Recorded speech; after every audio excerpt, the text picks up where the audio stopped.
Hi guys, this is Asal. I'm studying for the bar and I wanted to review my notes with you. So today I'm studying evidence and I'm studying character evidence and the public policy exclusions. Before I jump into my rules, I would like to tell you that there's a lot into it.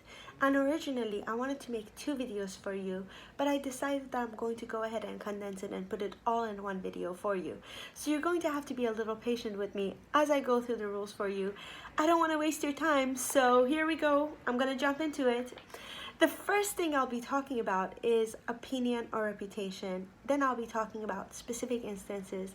And finally, I'll be talking about prior crimes or misconduct. So, with opinion or reputation, it is admissible if it is offered by the defendant in a criminal case, okay?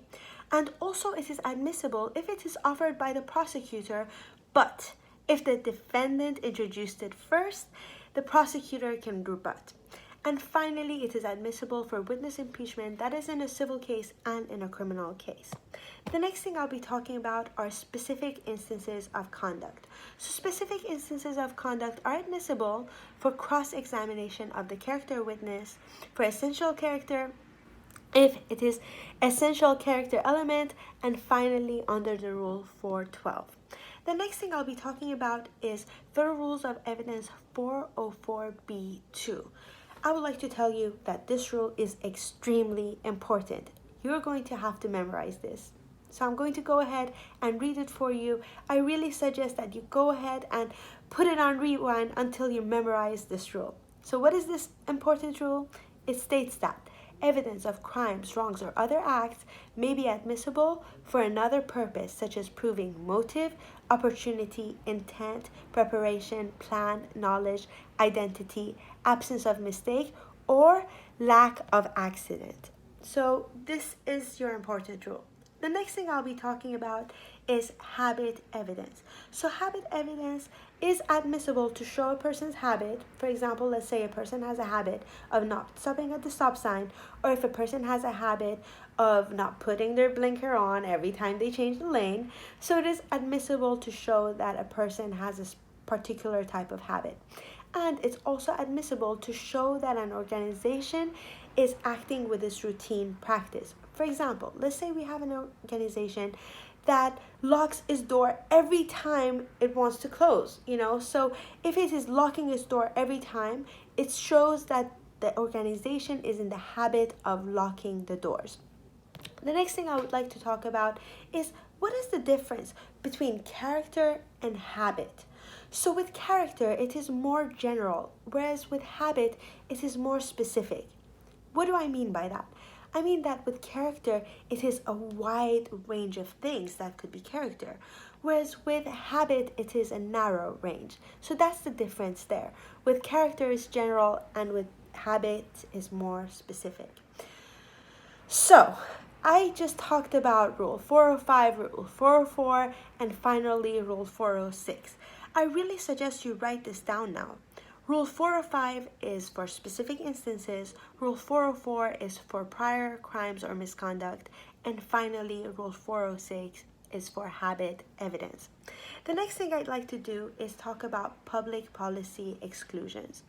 So, in the public policy exclusions, I'll be talking about subsequent remedial measures, liability insurance, pleas, offers to pay medical bills, and finally, compromise offers. The first thing I'll be talking about are the subsequent remedial measures.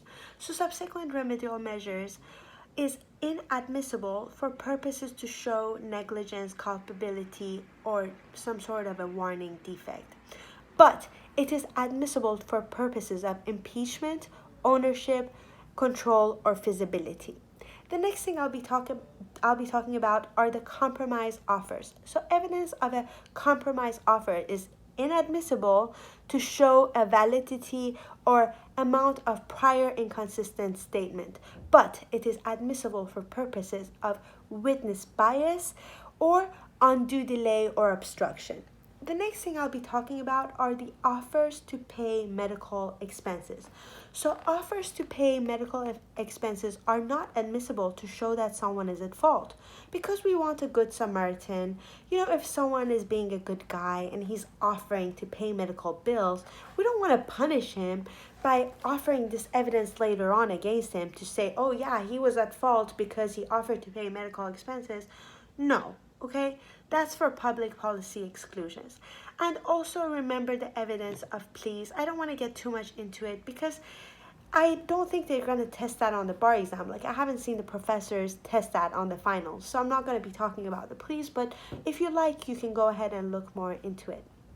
The next thing I'll be talking about is actually liability insurance. So evidence of a liability insurance ownership is inadmissible. So you cannot show that, oh yeah, this person had insurance and that's why, I got injured. No, it doesn't work like that. You cannot just show insurance to show fault. It doesn't work like that. The next thing I'll be talking about is, so let me get back to it. With liability insurance, it's inadmissible to show negligence or wrongdoing, but it is admissible to show that the witness has bias or to show agency, ownership, or control. So, before I go back and show you this book, I would like to tell you where to look for the rules. So for the public policy rules, you want to look at Rule 407, 408, 409, and 410. Rule 407 is subsequent remedial measures. So remember, with Rule 407, subsequent remedial measures, it is inadmissible to show negligence, culpability, defect, or warning. But it is admissible to show for impeachment purposes, ownership, control, and feasibility.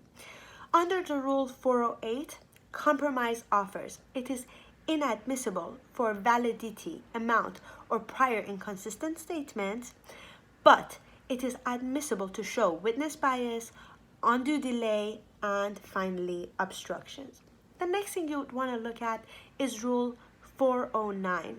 This is the rule about the medical expenses offers. So remember that it is inadmissible to show liability. As I told you, we want people to do good.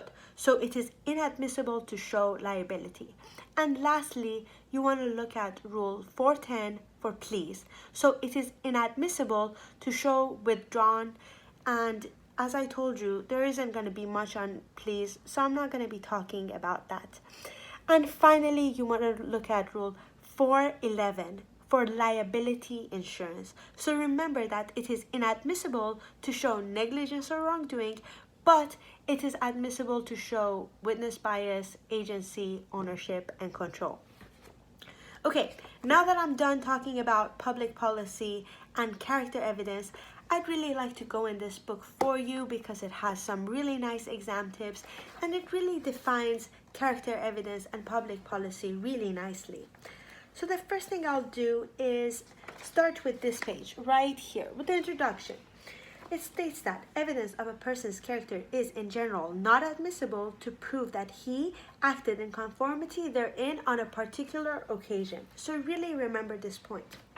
The next thing is a person's general character or his particular character trait is admissible if it is an essential element of the case. So that's very important. As long as it's an essential element of the case, it is admissible. The next thing I'd really like to talk about, because I feel like I didn't go too much into it, is past sexual assault or child molestation. So it states that under the FRE 413, if the defendant is accused of a sexual assault, evidence that the defendant has committed a sexual assault in the past is admissible and may be considered on any relevant matter. So remember that, because child molestation and these type of sexual assault misconducts, they're very serious. So it's a little bit different. Over here it states that allowed proof that a defendant previously molested a child, to be introduced in his present molestation trial, and proof of the defendant's prior sexual assaults or child molestation to be introduced in a civil proceedings where the plaintiff claims that the defendant sexually assaulted or molested the plaintiff. So there's a little bit difference there. Also pay attention to the habit and custom. I didn't get too much into custom, so I'm going to get into it now. So it states that evidence of a person's habit is admissible in most courts, and to show that he followed this habit on a particular occasion. Habits are thus to be distinguished from character traits, so it is generally disallowed as circumstantial evidence that the character trait was followed on a particular occasion. So there's 3 factors in it. Over here it states that there are 3 main factors courts look at in deciding whether something is a habit or merely a trait of character. So there's this specificity. So the more specific the behavior, the more likely it is to be deemed a habit. As I told you, the specificity. Also look at the regularity, and also finally whether it is automatic or not, because when people do something so often, it becomes automatic. You know, human beings, we can be very automatic sometimes. And finally, you want to look at similar happenings. So over here it states that evidence that a similar happening have occurred in the past offered to prove that the event in question really happened is generally allowed. And however, the proponent must show that there is substantial similarity between the past similar happening and the event under the litigation. And I also talked about subsequent remedial measures. Over here it states that courts generally do not allow evidence that a party has merely taken subsequent remedial measure when offered to show that the party was negligent or was conscious of being at fault. So remember that. Also, look at the liability insurance. Evidence that the persons carried or did not carry liability insurance is never admissible on the issue of whether he acted negligently. And also finally look at the settlements and the plea bargains. Over here it states that the fact that a party has offered to settle a claim may not be admitted on the issue of the claim validity. As you can see, I'm getting very tired because there's a lot into it. So I'm going to go ahead and actually stop the video right here. Let me see if there's any more I would like to tell you. I wanted to talk about some exam tips, but you know what? It is not coming to me. So I don't think it's meant to be that I go too much into that. Yeah, so I'm going to go ahead and stop right here. And I'm going to wish you good luck. Good luck.